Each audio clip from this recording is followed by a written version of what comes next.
Est-ce que les autorités kenyan haïssent Ibrahim Traoré? Ibrahim Traoré, le Burkinabé, le chef, le président de la République, est-il haï par les autorités kenyanes? Écoutez ça. Democracy through a coup d'État and calls for the immediate release of President Mohamed Bazoum, who is reportedly seized by members of the Presidential Guard.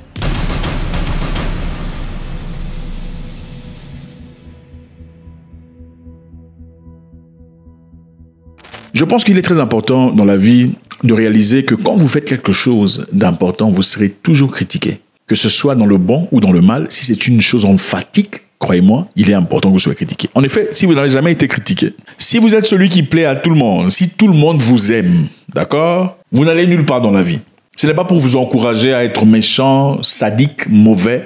C'est pour vous dire simplement que ce soit dans le bon ou dans le mal, il faut aller quelque part. Il faut prendre une direction. Il ne faut pas rester stagnant. Si vous allez exceller dans le bien, faites-le pourvu qu'on parle de vous. On va étudier la reconnaissance parce qu'elle est très importante. Ibrahim Traoré est critiqué dans le Sénat kenyan. Écoutez ce que ce monsieur a à dire. You know, I followed, you said something that got my attention about Captain Ibrahim Traoré. I used to also fall for his hype. Like many people fall on TikTok.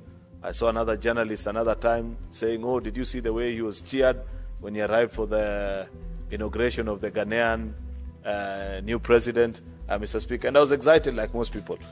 Until I did some further research about what is exactly going on in Burkina Faso. And I want to challenge Senator Ledama to do the same, perhaps counter-check Senator Ledama. The things that you read online and the reality on ground, as Kenyans say. And I was shocked actually to learn that despite all this hype and the things that we read about, the things that they are doing, you know, first of all, I am not a fan of coups. I am a firm believer in democracy. I strongly believe that if there were lesser coups in Africa and more transitions by the ballot, Africa will advance better than it is doing through coups and by the power of the bullet. For that reason, I am not a big fan of that particular gentleman. Alors ce monsieur s'appelle Aaron Kipuri, il y en a plusieurs, on va parler que de celui-là. C'est un politicien connu et respecté au Kenya qui fait partie du Sénat. Il est né en 1986. Oui, c'est un jeune homme, évidemment. Quand vous l'entendez dire, il dit Ibrahim Traoré, moi aussi je l'ai vu, au départ je l'aimais bien, mais voilà, jusqu'à ce que j'ai commencé à scruter un peu pour voir. Bon, ça donne un peu une impression paternaliste, un peu pour dire, vous ne comprenez pas, j'ai une habilité un peu plus supérieure à la vôtre. Voilà pourquoi quand j'ai fait mes recherches à moi, j'ai compris que, attendez, voilà. Alors c'est qui le monsieur? Il est très intéressant, il est apparemment beau et intelligent. Il a fait des études. Il a un bachelor de sciences et mathématiques, donc c'est quelqu'un qui n'est pas un imbécile, il sait de quoi il parle, ou au moins il a une direction, il a des équipements cérébraux pour se lever sur son opinion. C'est aussi quelqu'un qui a promu une loi au Kenya sur la météorologie, ok? C'est une loi qui a été acceptée, c'est-à-dire l'exclusivité à l'État de parler de la météo. C'est-à-dire, aucun individuel ne peut parler de la météo désormais. Si vous parlez de la météo, on va vous faire payer 50 millions d'échelons et aussi vous ferez 5 ans de prison. Donc, il est réservé à l'État le droit de parler de la météo du Kenya. Quand vous parlez des gens, il faut être aussi prêt qu'on parle de vous, n'est-ce pas? Voilà. Sinon, ne dites rien sur les gens. Si vous allez critiquer des gens, écoutez, les gens vont aussi essayer de voir ce que vous êtes, n'est-ce pas? Il a poussé une loi au Sénat, l'exclusivité à l'État ou aux entreprises de l'État de parler de météo. C'est-à-dire, des individuels ne peuvent pas publier sur Facebook ce qu'ils pensent être le forecast, c'est-à-dire la prévision météorique. Si vous le faites, vous payez 5 millions d'échelons et vous faites 5 ans de prison.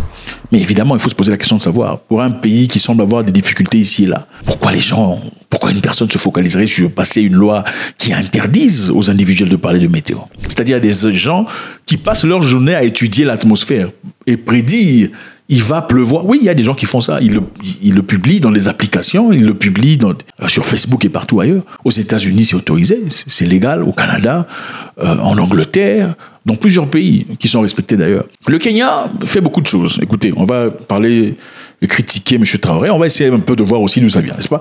Le Kenya est l'un des pays qui favorise la modification de la météo. Okay? C'est-à-dire modifier la météo à travers des systèmes humains. Ce sont des choses faisables. Il y a un avion qui vole.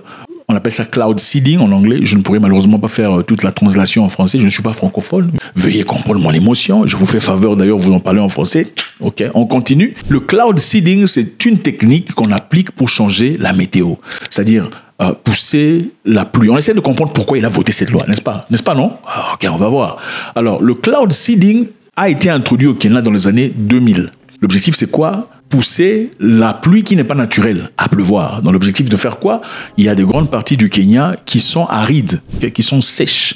Ces parties où vivent beaucoup d'agriculteurs, ils sont dans des difficultés, on manque d'eau et tout le bazar. L'objectif, c'est quand vous volez par avion, vous influencez les nuages pour qu'il y ait pluie, tout le bazar. Maintenant, le cloud seeding aussi, de fois, incite des très fortes pluies qui sont incontrôlables, un peu inciter quelquefois un changement de météo permanent, un changement permanent de météo, d'atmosphère. Ça peut aussi inciter des érosions et beaucoup de dégâts matériels. Pour ceux qui ne savent pas, regardez au Kenya, récemment, il y a eu beaucoup de pluie. Destruction des maisons, destruction des habitats et beaucoup de choses. Les gens ont perdu beaucoup d'histoires. Maintenant, il y a des gens, évidemment, qui ont commencé à dire que c'était à cause du cloud seeding. Cloud seeding qui est fait par qui? Par le gouvernement, incité depuis l'an 2000. Et maintenant, les gens ont commencé à parler de ça sur Internet. Et comme nous sommes dans une génération où tout part sur Internet, il faudrait manifestement créer quelque chose qui empêche aux gens de réfléchir dans ce cadre-là. Alors ce monsieur qui a poussé l'histoire selon laquelle désormais les gens n'ont plus le droit de parler de forecast des météos en ligne. C'est une autorité du gouvernement qui pourra désormais le faire. Si vous le faites, on vous jette en prison. Pourquoi il faut jeter les gens en prison? Parce qu'il dit qu'il va pleuvoir. À moins que vous sachiez que ce que vous faites a des dégâts. Et personne ne veut prendre responsabilité des dégâts qui sont effectués. Donc, partant de ça seulement, je ne sais pas si on peut continuer à critiquer M. Traoré. Okay? Le Kenya, il y a quelque temps, les gens étaient dans les rues, n'est-ce pas? En train de marcher, en train de se battre pour leurs droits. Lesquels? Parce que le Kenya avait forcé au payer des taxes sur beaucoup d'éléments. C'est-à-dire, pour aller acheter du pain, il faut payer un taxe. L'objectif, c'était quoi? C'était d'avoir de l'argent, parce que le Kenya est tellement endetté jusqu'au cou, il fallait avoir de l'argent pour rembourser. Et pour avoir de l'argent, ils ont choisi de forcer des taxes sur les gens. C'est-à-dire, vous achetez du pain, il y a un taxe dessus. Donc, vous payez le pain, il y a aussi le prix du taxe. Taxe pour huile, taxe pour machin. C'était compliqué. Pour des gens qui n'ont pas de boulot, les gens peuvent à peine survivre. Des médecins qui se plaignent pour des salaires qui sont inadéquats. Je ne sais pas si sur base de ça, on peut commencer à critiquer M. Ibrahim Traoré. Il y a beaucoup de choses qu'il faut réguler, qu'il faut ajuster au Kenya. Évidemment, bien que les gens, M. Traoré n'en parle pas, n'est-ce pas? Il se focalise sur ce qu'il fait. Au Kenya, il y a eu beaucoup de gens qui sont tombés. On les a...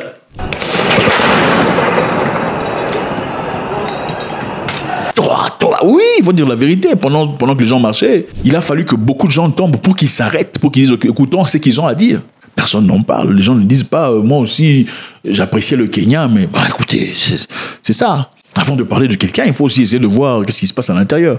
Beaucoup de gens ont disparu. Parmi ceux qui ont disparu, certains sont retrouvés, mais aussitôt qu'ils étaient retrouvés, ils ne voulaient plus parler du gouvernement. Qu'est-ce qui s'était passé pendant le temps où ils ont quitté la ville, où ils ont été disparus, pour ne pas dire enlevés? Je ne sais pas si c'est sur base de ça qu'on va se critiquer M. Traoré. Écoutez M. Ukuto qui parle de démocratie. The Republic of Kenya joins the rest of the world to condemn in the strongest terms this unconstitutional act that subverts democracy through a coup d'État. On parle de démocratie. M. Traoré a demandé, montrez-moi un pays qui s'est développé à travers la démocratie. Je ne sais pas. Plus étonnant que ceux-là qui sont censés être les intellectuels qui ont fait l'école peuvent imaginer qu'un pays peut se développer dans la démocratie. C'est faux. Quand on nous cite un seul pays qui s'est développé dans la démocratie, ce n'est pas possible. Okay. La démocratie, c'est la fin d'un processus. Pour y arriver, il faut d'abord une révolution. Donc, toutes les démocraties ont toutes traversé une certaine révolution. Donc, il est important qu'il y ait un shift. Et pour cela, il faut du temps. Les États-Unis ont eu sa révolution. Hein? La France a eu sa révolution, c'est ça. Des gens qui sont oppressés, qui sont opprimés pendant très longtemps. Des gens qui vivent dans des difficultés, comment ils vont faire pour survivre? Il faudrait qu'ils attendent les élections, qui sont généralement des fausses élections, parce que c'est ça en Afrique. Les élections sont... Montrez-moi un pays en Afrique où les élections sont vraies. À part peut-être l'Afrique du Sud. Il n'y en a pas. Vous voulez que les gens soient soumis? Non. À un moment donné, il faut savoir se révolter. Et rappeler aux leaders que le pays n'appartient pas à ton grand-père. Et c'est comme ça que les gens se révoltent. Les gens ne se révoltent pas parce qu'ils veulent... Voilà, ils en ont marre des élections. C'est parce qu'ils savent que les élections ne sont pas correctes, d'ailleurs. Et à un moment donné, il ne faut pas en vouloir à un monsieur qui veut se libérer de l'oppression. Il y a beaucoup de choses que le Kenya fait, les gens ne parlent pas. Je ne sais pas s'il faut critiquer les autres pendant qu'ils fournissent des efforts majeurs pour évoluer, pendant que M. Traoré fait un travail énorme en créant des plantes de tomates, en construisant des routes. en apportant des éléments nécessaires pour les agriculteurs, en donnant des armements aux militaires pour combattre, en mettant de l'argent ensemble pour avoir assez d'argent pour résister. Pendant ce temps-là, le Kenya, par exemple, a accepté le GMO. GMO, c'est Genetically Modified Organism. C'est une histoire que le monsieur d'ordinateur a apporté. C'est lui qui a poussé ça. Il a payé qui? On se pose la question. Parce qu'au départ, il faut dire, le Kenya, avant l'arrivée de monsieur-là, était contre les GMO. GMO, c'est les Genetically Modified Organisms, c'est-à-dire les organismes modifiés. Vous parlez de bio, non? Vous dites c'est bio ou pas bio? Je ne sais pas comment vous dites ça en français. Les grains génétiquement modifiés. C'est monsieur des ordinateurs qui a apporté ça. Au départ, le Kenya refusait catégoriquement ces histoires. Quand il est arrivé, qu'est-ce qui a changé? À son départ, le Kenya a changé de politique étrangère. Oh, nous sommes d'accord avec ça.